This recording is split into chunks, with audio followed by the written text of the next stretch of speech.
জানাচ্ছি আমাদের নৌনাবাদ দরবার শরীফের সম্মানিত সহযোগা মৌলানা মোহাম্মদ নরুল হক সামাদকে।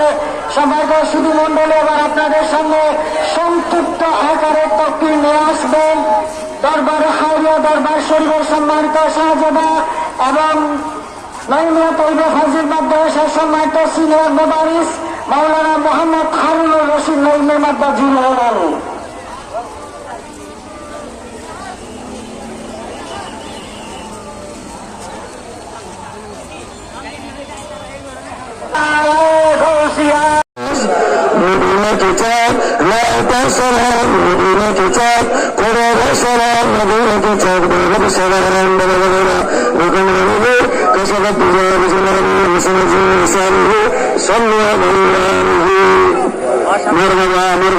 সম্মানিত উপস্থিতি আশিকার রসুলগণ আপনাদের প্রতি